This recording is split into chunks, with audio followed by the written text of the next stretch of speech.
Hello friends, আমরা যাচ্ছি ব্রহ্মপুত্র নদের মাঝে একটি দ্বীপ আছে যার নাম কহেল দ্বীপ। অবশ্যই দ্বীপটির অনেক নাম আছে। এই দ্বীপটি দেখতে অনেকটা ময়ূরের মতো, সেই জন্য ব্রিটিশরা নাম দিয়েছে ময়ূর দ্বীপ বা পিকক আইল্যান্ড। এখানে সতী স্বাচ্ছন্দ্যে থাকার জন্য মহাদেব শিব ভগবান এই দ্বীপটি নির্মাণ করেছিলেন শিব আর পার্বতী থাকবেন বলে। তো সতীর মৃত্যুর পর মহাদেব ভগবান কঠোর তপস্যায় বসেন।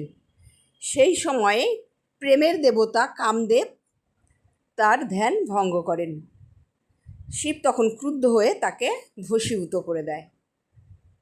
তাই এই দ্বীপের নাম আরেকটি ভস্মচল দ্বীপ।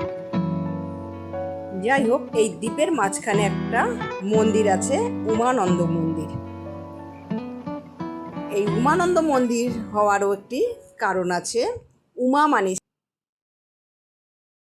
পার্বতী আর আনন্দ শিব, তাই উমা আর আনন্দ মিলে উমানন্দ মন্দির হয়েছে। আমরা এখানে রোপে চড়ার সময় পাইনি। ব্রহ্মপুত্র নদীর উপর দিয়ে কত সুন্দর রোপ হয়ে যাচ্ছে। ওই যে দেখতে পাচ্ছ দ্বীপটা, এখান থেকে দেখা যাচ্ছে। ওই দ্বীপে আমরা যাব, উমানন্দ মন্দিরে। আমরা পল্টন বাজার থেকে বাসে এসেছিলাম, বাসে 10 টাকা ভাড়া। তাছাড়া অটোতেও আসা যায়, আবার ওলা গাড়ি বুক করেও আসা যায়। কিন্তু আমরা টিকিটটা কেটে ঠকে গেছি কিনা জানি না।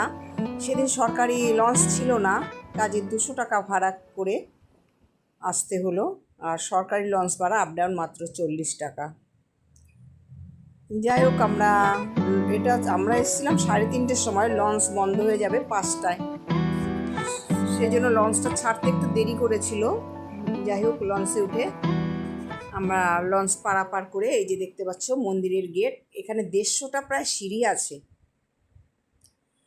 কেদারনাথ উঠতে আমার এত কষ্ট হয়নি, যাই 150টা সিঁড়ি উঠতে আমার পা ব্যথা করছে। যাই হোক, মন্দিরের উপরে আমরা অনেক কষ্টে উঠে গেলাম। বাইরে আছে গণেশের মন্দির, আর গণেশের বাহনে দেখো বাইরে আছে ইঁদুর। আর উমানন্দের মন্দির গর্ভগৃহে, ওখানে ভিডিও ছবি তুলতে দেয় না, আমি উপর থেকে তুলেছি। খুব অন্ধকার, মোমবাতি